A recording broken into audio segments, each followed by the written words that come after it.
Okay, hi everyone, welcome to my channel. This is my very first video, and today I'm gonna review one of my favorite books called All the Light We Cannot See by Anthony Doerr. This is a very popular novel, so much so that it was even turned into a Netflix miniseries in 2023.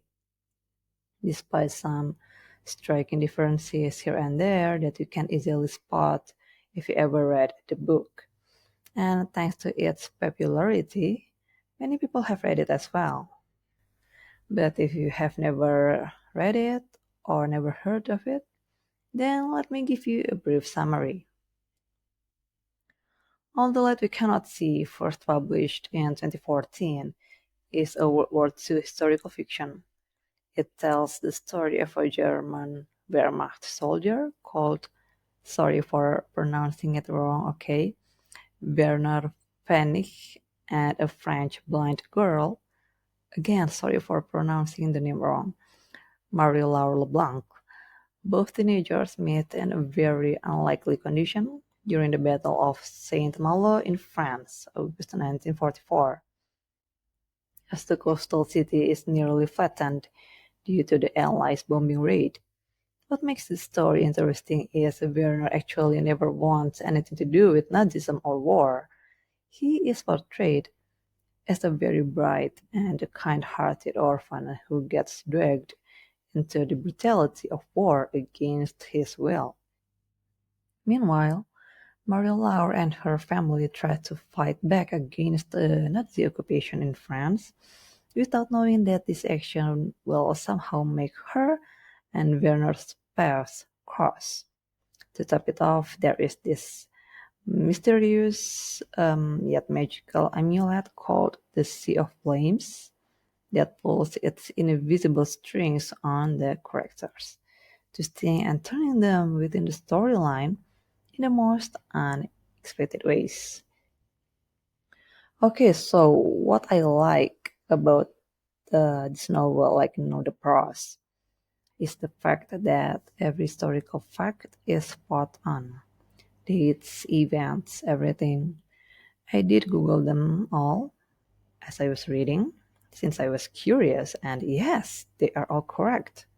So, for example, the illogically racist Nazi school system that strictly selected students based on their presumably non-Jewish physical traits, just such as eye color, hair color, nose size, and even penis length. And other examples of historical facts in this book are a simple act of listening to a foreign radio service or foreign news broadcast about the ongoing war that could be punishable by death during the Nazi Germany era, and also the heavy postal censorship on letters by both the Allies and Axis powers to prevent sensitive information from leaking, as well as to control the news. So, huge kudos to Mr. Doerr for doing his meticulous research for the book for 10 years. It surely paid off. And what I also like about this novel is its perfect integration between the author's fictional narrative and the history of World War II itself. So Anthony Doerr has successfully integrated the history with the characters instead of using it merely as a dead backdrop for their lives.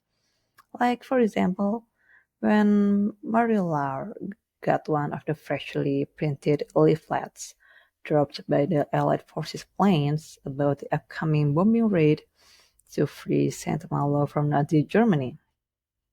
It was described in the book that she took the leaflet, felt the still relatively wet ink with her fingers, and smelled it to make sense of it.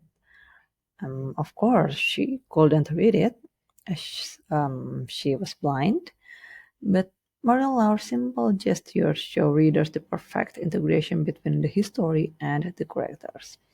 As I've mentioned previously, because in reality, the Allies did drop leaflets from their aircraft across Saint-Malo to inform the locals about the upcoming bombing. And in addition, I really admire Doerr's ability to mess around with the plot very, very neatly. He masterfully alternated between Berners and Marie Lauer stories, spanning from 1934 to 1944, jumping from one fragment of a character story to another in a rather random way. It is like a puzzle to me, like a maze. And the author's risky approach might confuse and bore readers who prefer an easy read, but it is sure the perfect key to intriguing those who enjoy reading challenging or mind-bending stuff. So it keeps people guessing what will happen next, how it will end, and so on. But to make the book as pleasant as possible despite the pretty complex plot, Doerr wrote the novel in the present tense and with short sentences and chapters. Other than its interesting storyline and writing style, another quality of All the Light We Cannot See, in my opinion, is its emphasis on morality. So it subtly asks the audience what they would do in the face of inhumanity. Would you stand up for what is right, no matter what the consequences would be? Or would you give in to the evil force without a fight, so you could be safe even just for a while? Well, despite all those pluses, there is actually one thing that I don't really like about the novel, which is Maria Lauer's lack of emotions. I'm sorry, guys. So compared to Vern's story, which is full of personal guilt, dilemmas, and inner turmoil, to name some, Maria Lauer's feels flat. Indeed, Werner and Maria Lauer both fight and struggle to survive, but hers is not as gargantuan as Werner's. Again, I am so sorry for saying this. Okay, so you see, I mean, if you read, uh, if you read the novel, you'll know that Werner has to enroll in a Nazi military school, which he despises, but he has no other option because that is his only way to avoid the bleak prospect of working in a mine. He also has to tour some parts of Eastern and Western Europe with war raging on around him and his fellow Wehrmacht soldiers. His life is at stake most of the time, and he has to fight to see another day, quite literally. On the other hand, Maria Lauer seems to live day by day more like a routine instead of a life and death matter like Werner. Yes, she could die during the air raid, and when a horrible senior Wehrmacht officer tries to find and kill her, but the threats that she that she experiences don't happen very often, unlike Werner. So she is mentally strong, and she does not allow her limited eyesight to control her life. But her story feels relatively more stable compared to Werner's, which is more emotionally provoking and volatile. If only there were more conflicts or drama in Marie Lauer's story, then hers would be as equally interesting as Werner's.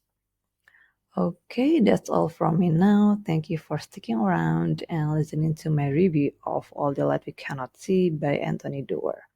Feel free to leave your comment below. And if you have a book that you want me to review as well, please let me know in the comment section. I'll see you in the next review. Bye!